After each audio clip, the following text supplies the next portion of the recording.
see them weaken or fail. But maybe that's the point, because what's most striking about all of this, and I would argue most important for voters to consider, is the relationship between Donald Trump and Russian President Vladimir Putin. As former Secretary Madeleine Albright put it, and I quote her, "We have never seen a mind meld of the kind between the Russian leadership and a candidate for the presidency of the United States." Michael Morrell, who ran the CIA and grew up just a few miles from here, has said that Putin is manipulating Donald.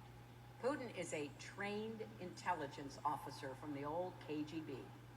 He knows he can use flattery to get into Donald's head, to make Donald the Kremlin's puppet, and it seems to be working.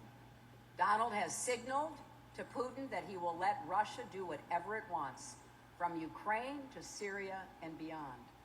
He's even said Putin is a stronger leader than President Obama. And it gets worse.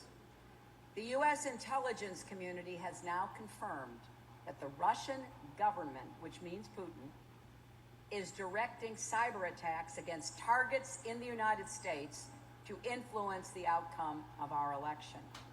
So ask yourself, why would Putin be trying to get Donald Trump elected president?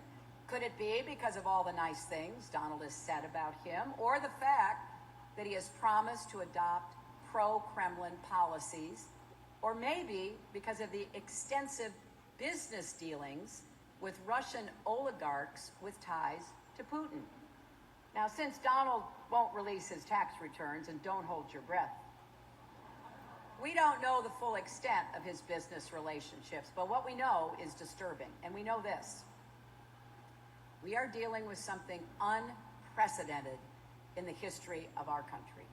A foreign adversary trying to influence our presidential election.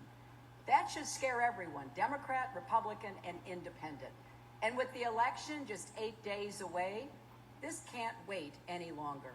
Donald Trump should immediately disclose all of his ties and connections to the Kremlin and its associates.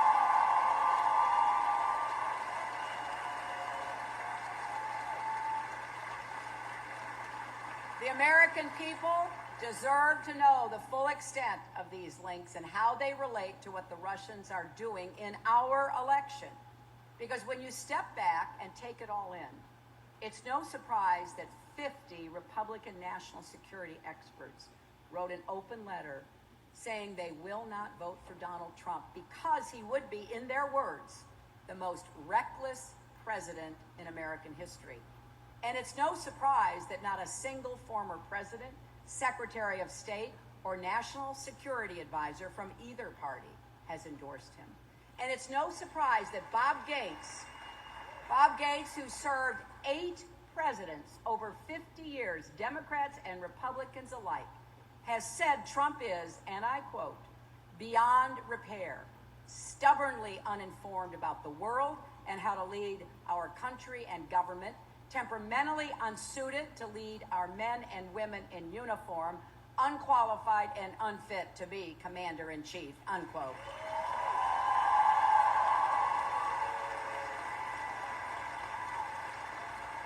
So I hope you and voters across Ohio and America will think about all of these national security issues when you cast your vote in this election.